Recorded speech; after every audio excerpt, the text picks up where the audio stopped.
Good afternoon. I'm Lynn Grinnell, and I am a lead faculty, L-E-E-D, and also lead faculty, L-E-A-D, at St. Petersburg College Sustainability Management Program. But what's more relevant for today is that I'm also a deacon in the Episcopal Church and a member of HOPE, which is the Hillsborough Organization for Progress and Equality. And that is a community organizing group that is very effective at lobbying local governments on the behalf of poor and marginalized people. This year, they're focusing on the disproportionate effects of climate change on these vulnerable populations. And based upon what I've been listening to in these sessions, I think there are a few things that could help us in the lead community do a better job with those populations and help them survive and thrive during flooding events, whether they're caused by storms or whether they're caused by climate change. And I'd like to introduce Keisha, my co-presenter. Hi, I'm Keisha. Briefly, Dr. G invited me here to talk about sea level rise. And about me, I have 2 certificates, an AS and an AA in architecture, a bachelor's in sustainability management from Lynn's program. And I've spent several years working as a corporate trainer and tech support in the Autodesk reseller channel. Sustainability was everything, even back in 2006. So after I retired, I got my degree in sustainability. I spent 3 years as a committee member of the Suncoast Sea Level Rise group in St. Petersburg and have now been invited to participate with Dr. G with you here. That's my intro.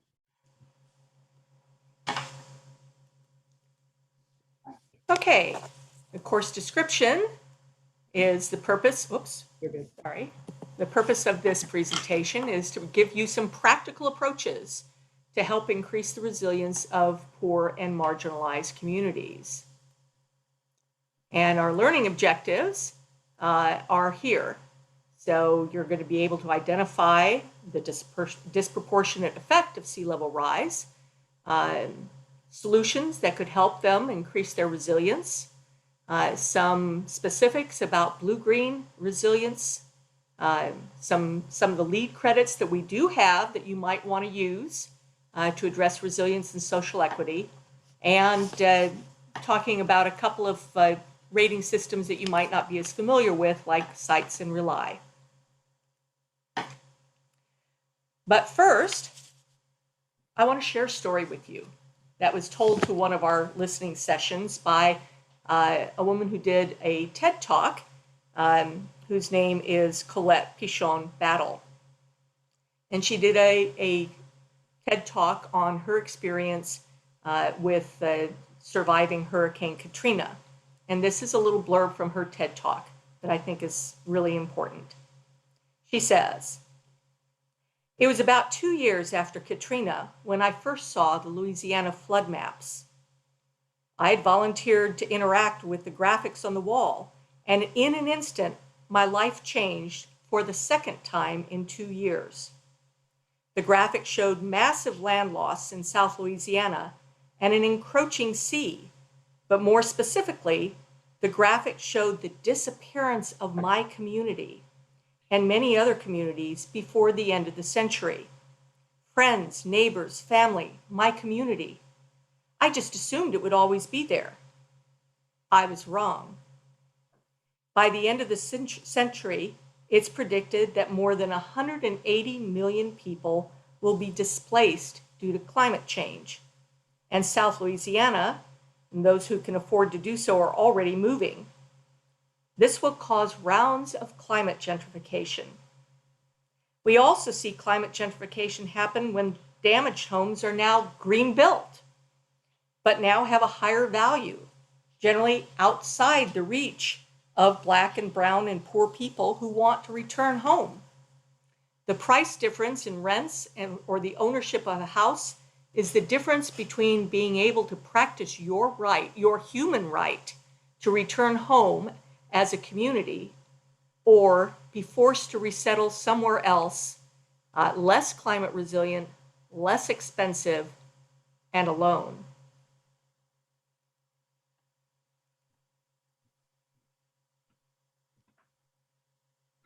Keisha.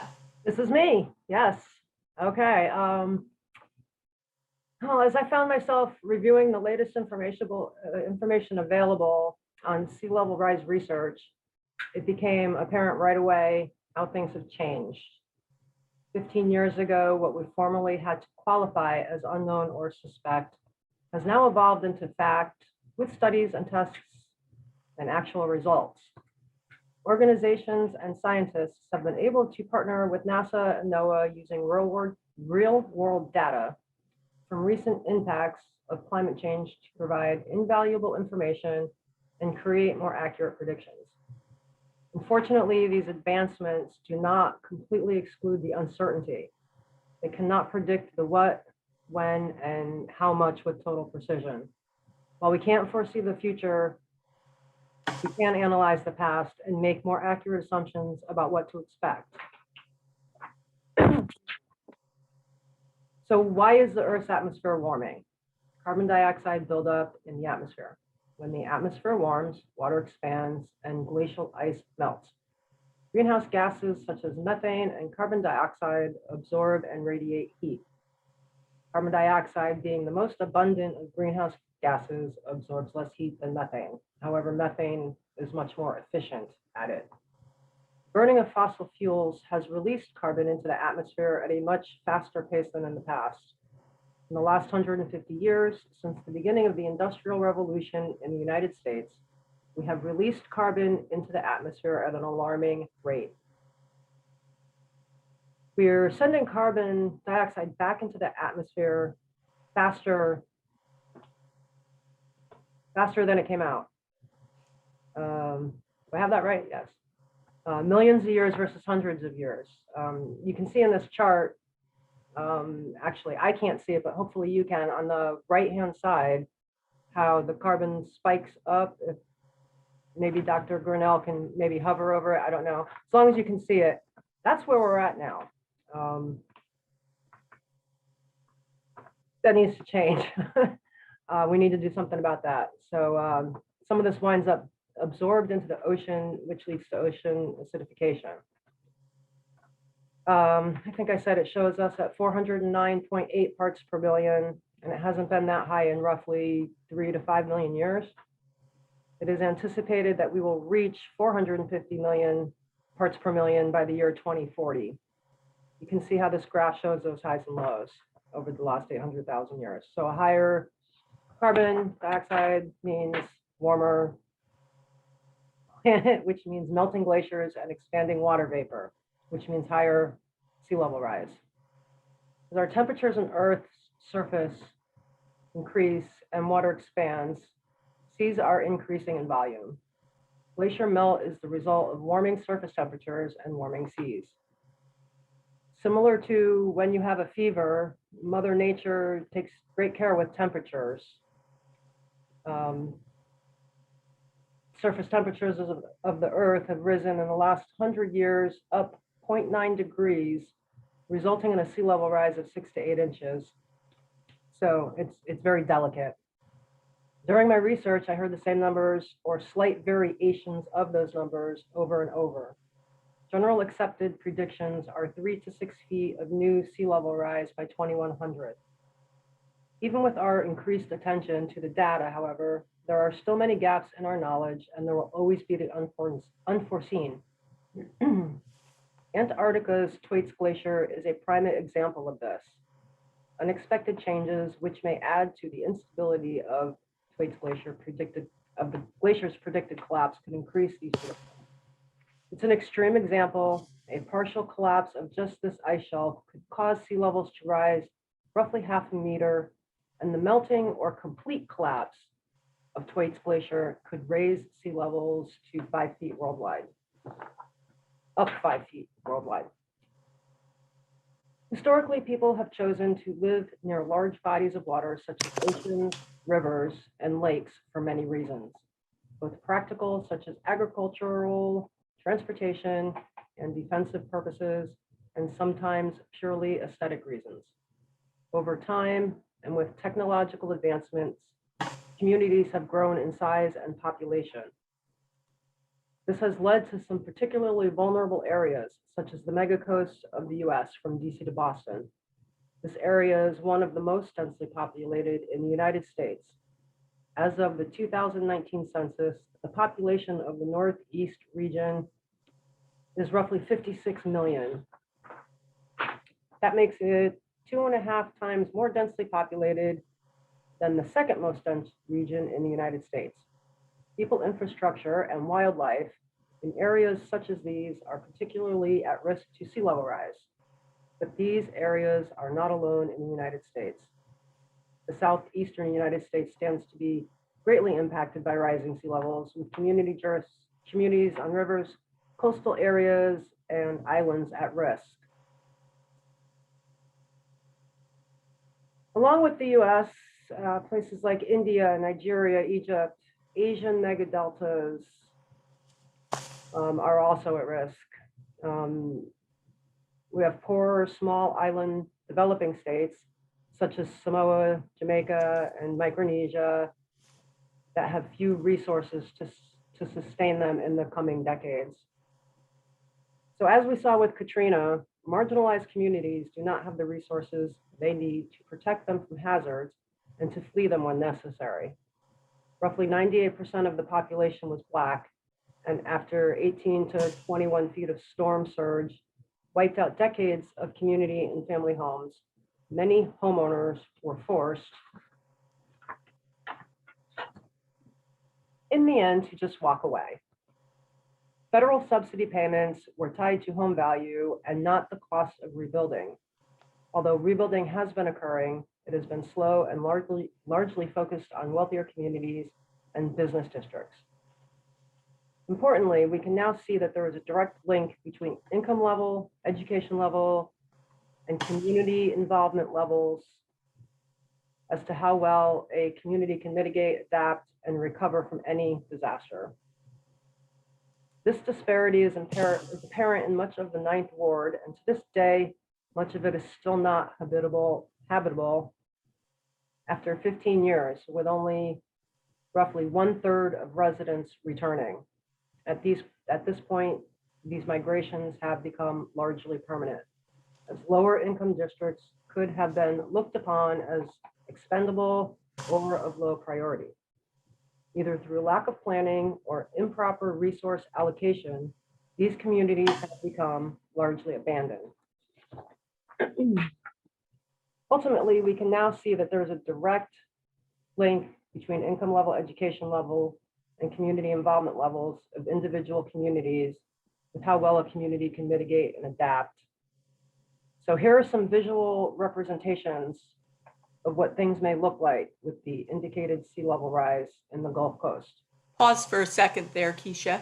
Sure. Because we have another slide in there that I have that's based on the listening sessions that I've been attending. That if we see an increase in storms, hurricanes, and floods, the effects will be more devastating for the poor and the marginalized than for anyone else. And I want to ask those people who are listening, have you ever been poor? A lot of us are here because we are architects or developers, and we may have started that way, but right now we are probably in a little better shape. But I want you to think about this for a second and put yourself in their shoes. And these are some of the effects that the lady who gave us the story at the beginning was telling us. So what would happen if you didn't have your papers, if you didn't remember to take your papers with you when you had to leave quickly? Would you have the wherewithal to find and pay for temporary housing? Do you even have proof of residence? What happens when you lose everything, all your belongings? You certainly don't have anything like renter's insurance. And even if you did, the replacement of everything costs more. You have to deal with mold if you go back, and the time that it takes to repair, which means you have to stay somewhere else while that's happening. And if you have to go move away, there are the relocation expenses. So these are all of the things that that you would encounter if you were in the same position that these people who experienced Katrina. And so now, back to you. All right. These are visual representations of what things may look like with the indicated sea level rise. This first slide is our mean higher high water level, which is the average height of the highest tide. The next slide shows the impact of a sea level rise of 3 feet on the Gulf Coast and the whole Gulf area. As you can see, much of the Keys and the southern edge of Louisiana, all of it, a lot of it's already starting to encroach on the coast and is already gone. And then the next slide shows 6 feet. Yep, there's 6 feet.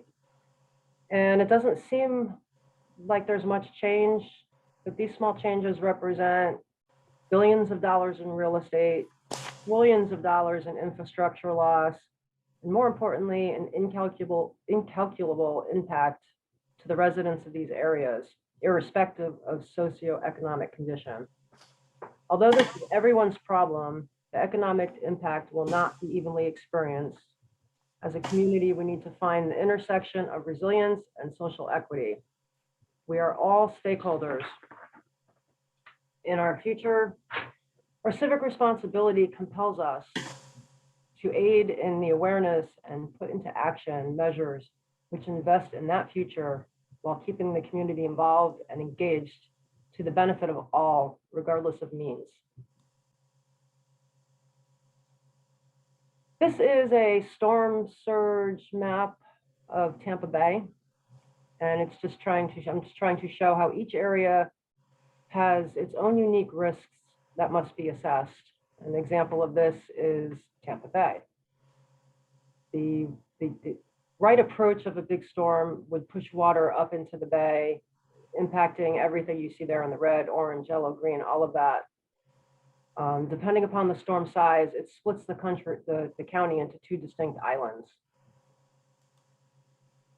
These next 3 slides show marked increase in water level. This is 2 feet. And you can easily see as Dr. Grinnell flips through these slides, the increase in sea level rise with just a few feet. Yes, low income are most likely to live in flood-prone areas and neighborhoods.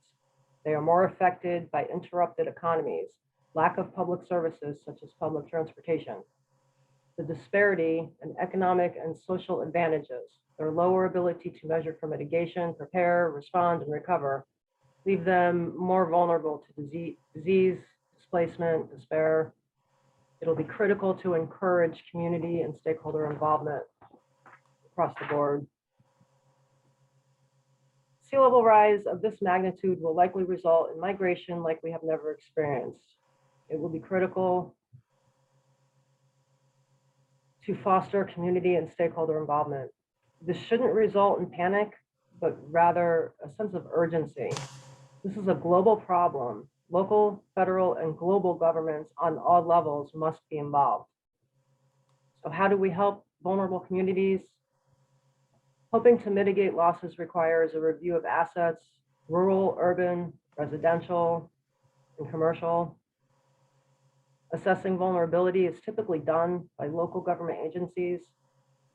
These vulnerabilities are oftentimes underestimated for disadvantaged communities, which wraps up my session of this.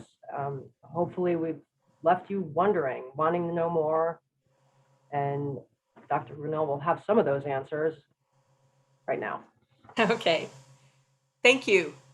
So one of the issues that was emphasized in by the TED Talk speaker was not only the loss of property and housing, but also the gentrification that happens when all the people who live on this expensive coastline move to higher, less expensive ground and pricing them out of the existing, pricing out the existing poor population. And this is called gentrification. And you can see that at the intermediate high level of sea level rise, this entire island, Davis Island, disappears. Now, these islands have really lovely houses, and certainly they're going to build equally lovely houses wherever they go. This is a photo from a flood in the Tampa Bay area a few years ago. This area happens to be an average middle class area.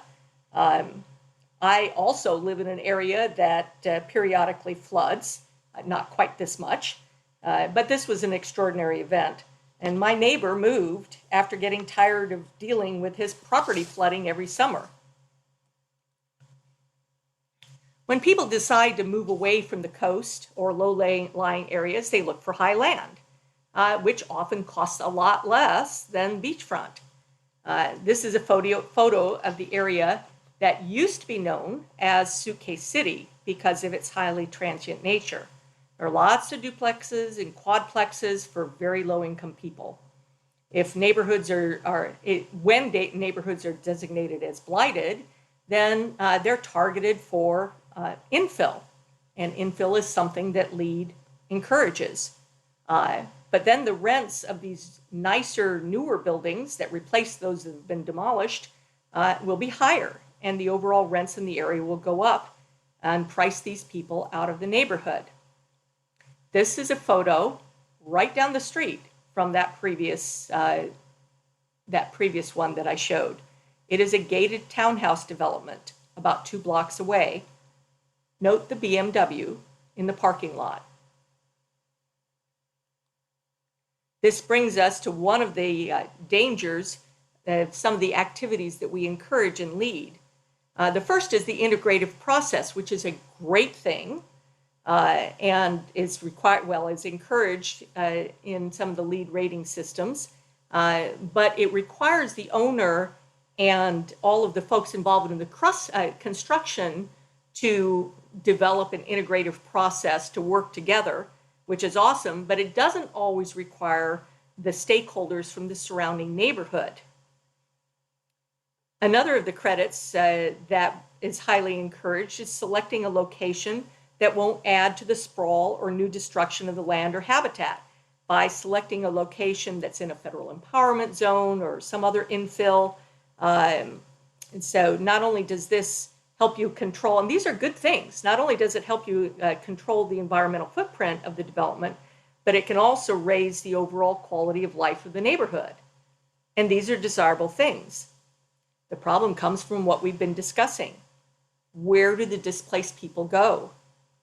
And is this the development that they want to see in their neighborhood?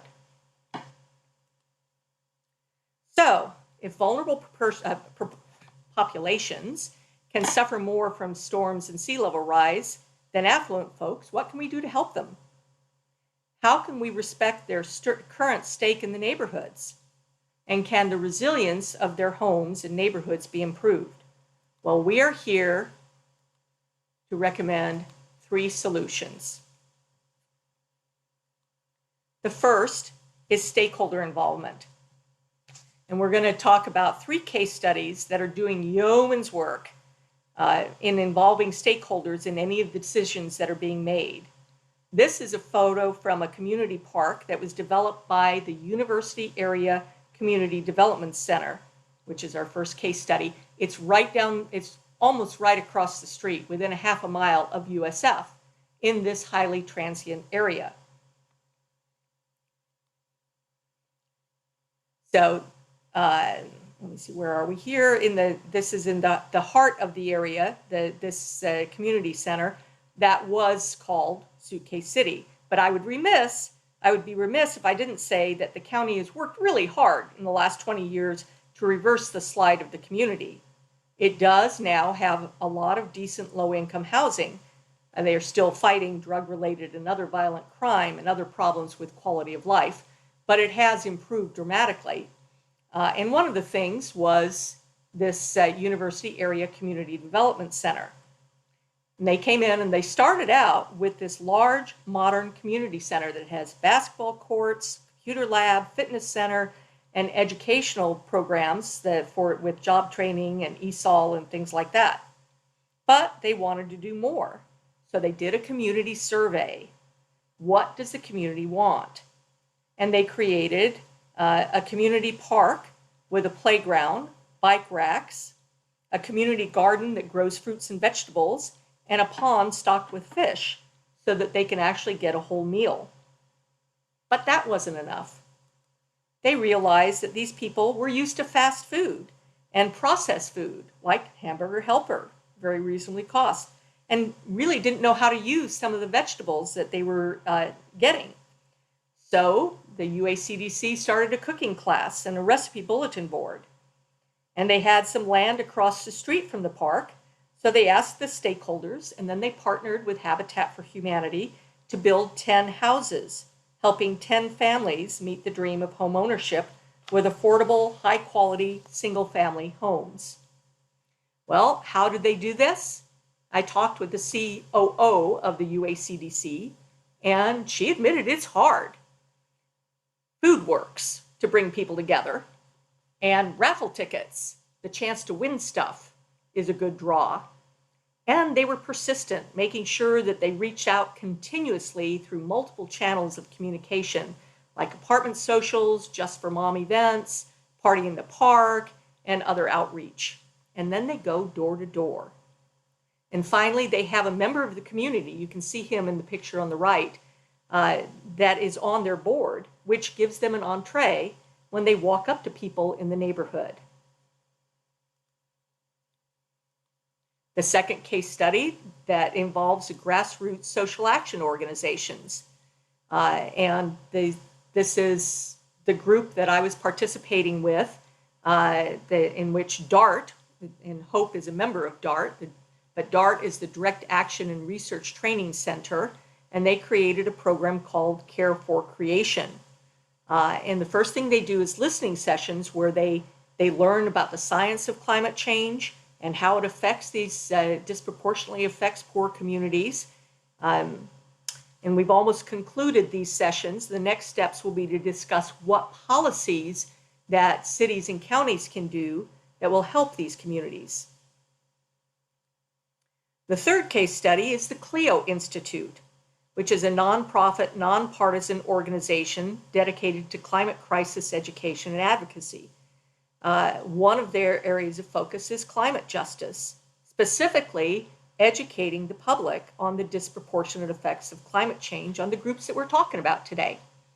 The program that's shown here, which is called Empowering Resilient Women, looks at the gender-climate connection, since a lot of low-income single mothers are particularly vulnerable to storm damage, flooding, sea level rise, driving gentrification. They have a 4-part workshop that is rooted in these 4 principles. We learn, we connect, we prepare, and we lead. Note that the Clio Institute compensates participants. And if you think about some motivational theories, you can see that people who are struggling respond better to what we call hygiene factors. These are factors that help reduce their struggle, like money and food. Our second solution is replacing the gray infrastructure with blue-green infrastructure. In the Climate 101 workshop given by the Clio Institute, we found this great slide that gives a wonderful illustration of the contrast between traditional gray infrastructure, like sewers, and the more resilient strategies like the ones shown here. So this is an approach that uses natural ways to manage flooding rather than concrete and metal, storm drains, curbs, gutters, drains, and all of that. It uses the features that nature uses to percolate, filter, and clean water. And it's a much more efficient way to absorb excess water from storms or from modest sea level rise. I don't think there's anything that can tackle 10-foot rise. So developers and local governments can work with landscape architects to design this interconnected, systematic natural features that are better for controlling water flow.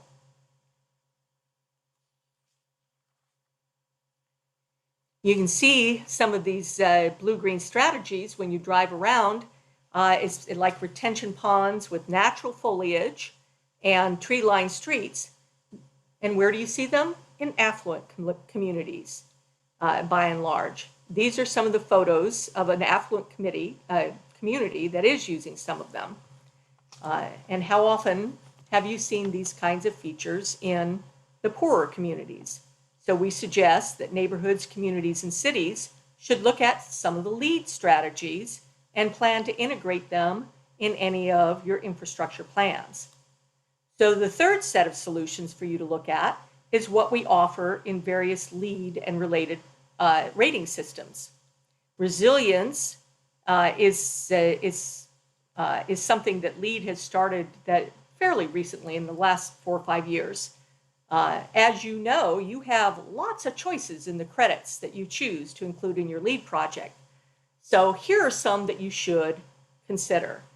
What I'm going to cover here is taken almost directly from some of the intent statements from the credits. So in LEED B, D, and C, version 4, there are some pilot credits there are 2 of them there. There's assessment and planning for resilience. This credit is there to encourage you to plan for the potential impacts of natural disasters before you start to design, and then design for increased resilience so that you actually build buildings that can resist reasonably expected natural disasters and weather events.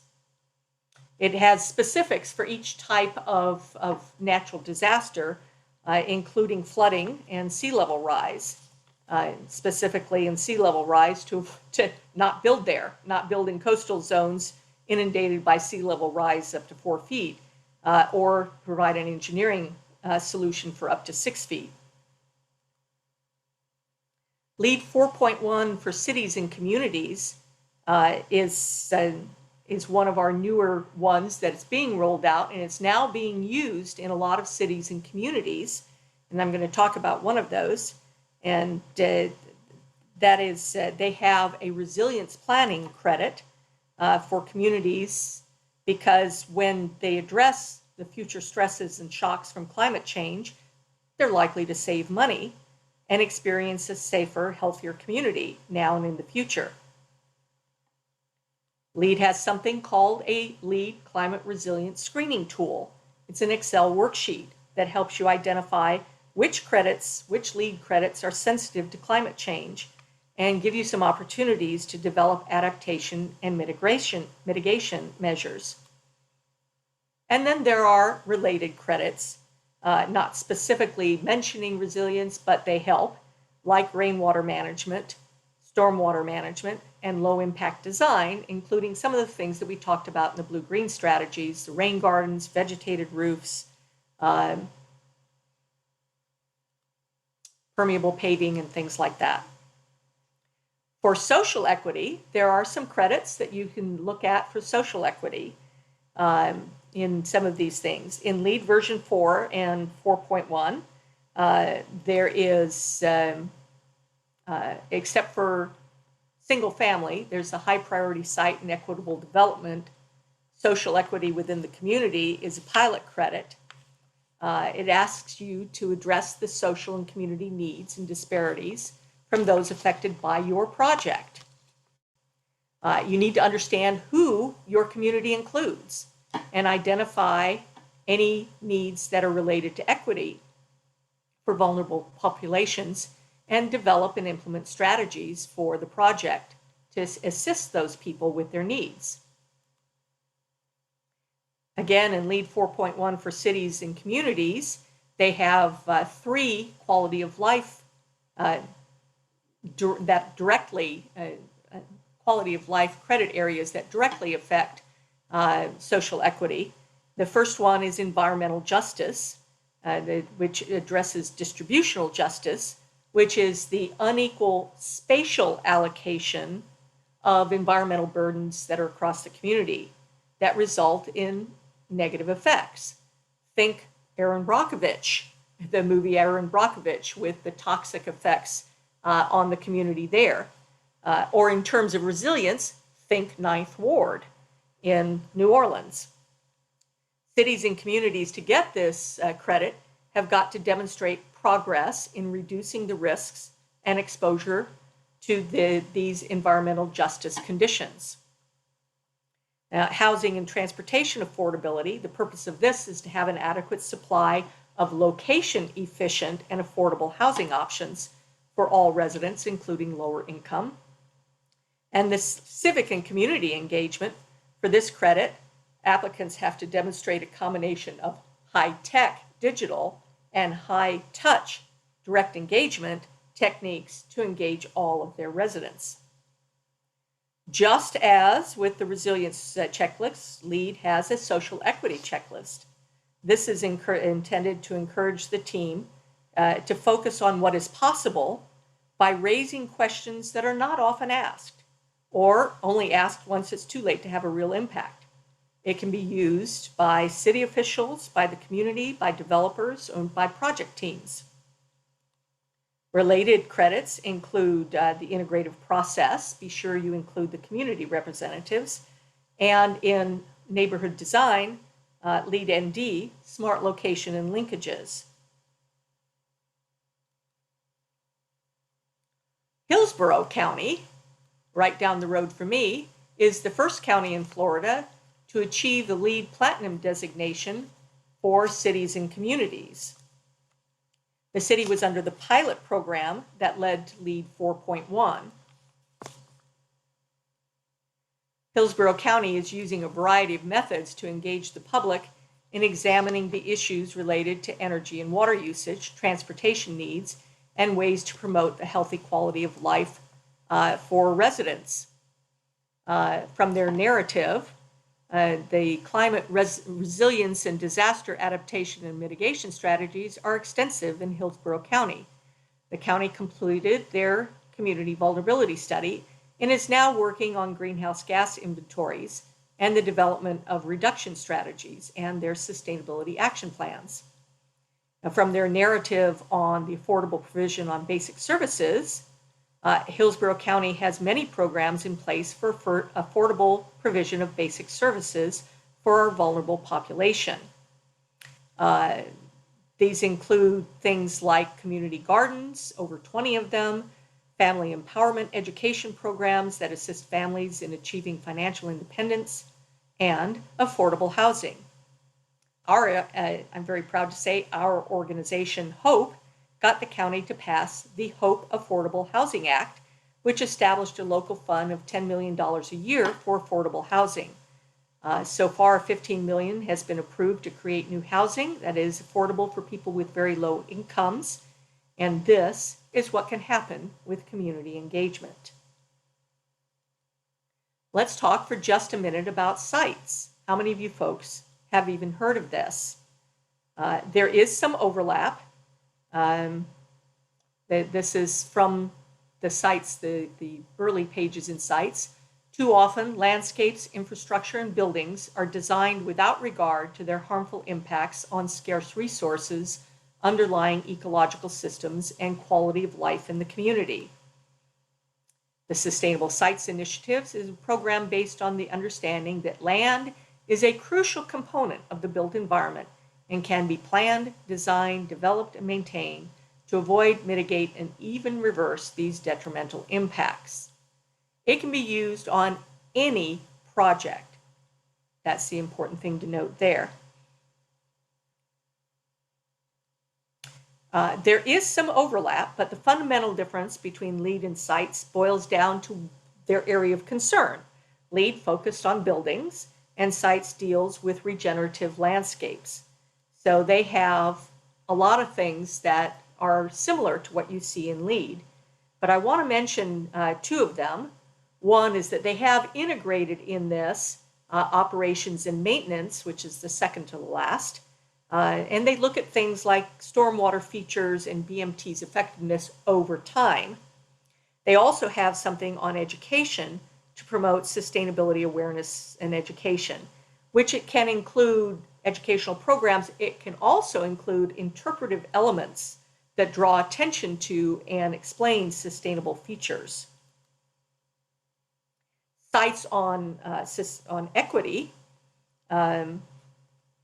include things like in the pre-design and assessment planning, that they engage users and stakeholders. They have some very interesting strategies that they recommend, including soliciting feedback in imaginative and flexible ways, such as through websites, surveys, visual preference questionnaires, charrettes, focus groups, field visits, tours, workshops, geographic information system modeling and mapping, and engaging the community members with food and childcare. There is site design and human health and well-being, promoting equitable site use and supporting the local economy, bringing jobs, and then some related credits that we've seen before. RELi, and we don't have a whole lot of time to cover much of this, but that's okay. You can get at least the gist of it. This also addresses a lot of what LEAD addresses, but with an added emphasis on resiliency. And you can see how many things that it talks about specifically that go with resiliency. They have a whole section on community cohesion and social and economic vitality, which involves all of these things for common improving quality of life, in making sure that when you build something that you don't tear down something that's part of the community, expanding the citizen participation, and including things like participative organizations like B Corps and B Corps and nonprofits.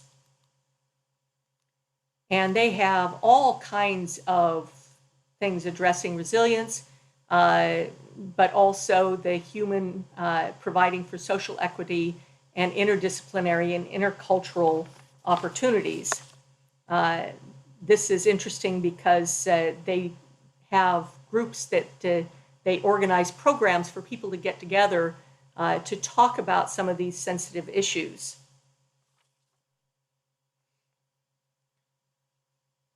What are the benefits of doing this? What will happen to the community if you integrate resilience and social equity? Well, you'll have all the benefits that trees, retention ponds, and other natural features provide. The community will be beautiful, and the disadvantaged communities need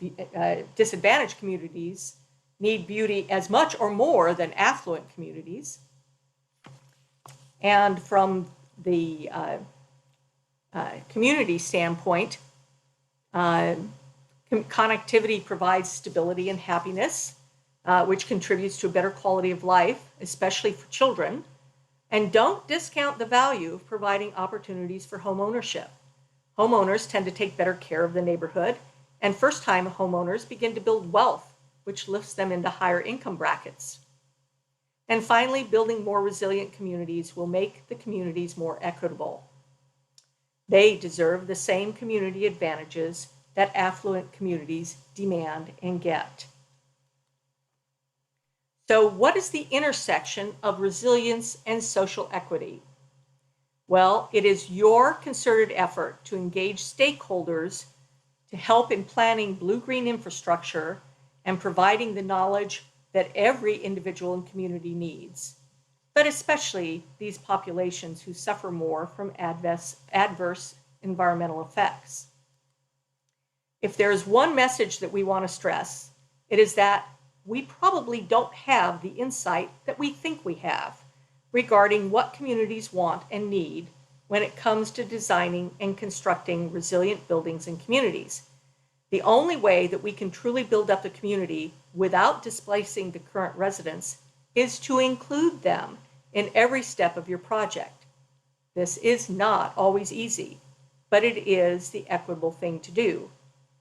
And as my colleague Keisha said earlier, my goal is to leave you with some unanswered questions, wanting to know more and seeking to actively engage in sea level rise awareness. If we all think in terms of up-leveling our game, we might be able to prevent the worst of the consequences for everyone. Can I say something quickly? Yes, please do. I forgot. I forgot this part. I have 5, maybe 6 pages of references. If anybody's interested, I'm happy to send them on. It's some really great information. And that is what we have for you today. Thank you very much. Thanks. You know, there's not a whole lot of time for questions. So we have, how do you start to attract and engage voices that are not typically at community meetings or the decision table? How do you try to make sure that all voices are heard? We talked a little bit about some of that. There are things like food. Always have food. Have things that get people to come out. And I'll tell you, UACDC went door to door and talked with people. And they did it with a member of the community that was on their board. And that way, they weren't looked at as, hey, these are these strangers that are coming in and talking with them. Let's see, terrific recommendations for local neighborly integrative process. What do you think is the reason that designers and builders might have overlooked your particular examples of local connections? You know something? I think I think we have blinders on. One of the best things that's happened to me with being a deacon in a very diverse church is having the opportunity to be with people that maybe I wouldn't normally have been with. And fortunately, I've been doing that for many years now, and I love being in a diverse group of people.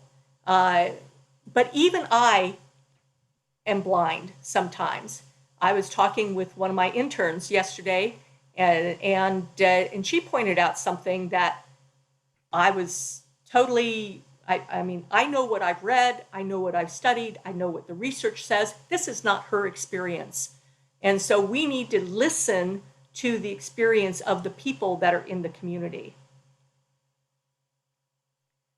Let's see. I've heard that USGBC has 3 social equity pilot credits. I mentioned some of those. I have not personally used those because I am not lead BD&C. I would be interested in hearing what some experiences have been. And let's say, often resilience or equity isn't even on an owner or developer's mind. How do you start that conversation to help make these issues a priority? Any way you can.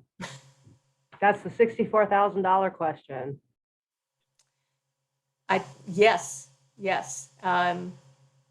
I think this, what we've been going through in the last year has opened the eyes of a lot of people. And I think it's especially true when you're doing infill projects. You as the lead professional need to come in and talk with your owners about what is happening all around. This is a holistic approach. You want to find a way that makes it benefit them. If you can find a way to make it a spin for a positive for them, they like that stuff. You're absolutely right. And now I'm going to turn it over to Ryan to close us out. Great. Thank you. Great. Yes, thank you so much, Lynn and Keisha, for closing us out on our last session for the Big South Regional Track for day 1 of USGBC Live. Today we focus on occupant health and community equity and climate resilience in our regional sessions. And we've heard from leaders in DC, from Texas, from Florida, all across the region, from all of the corners. So tomorrow we're going to continue with big ideas from the Big South with 3 more sessions in the track. We're going to have a case study from an amazing project called City Ridge, which is a lead ND development. We're going to explore resilience in a post-COVID world.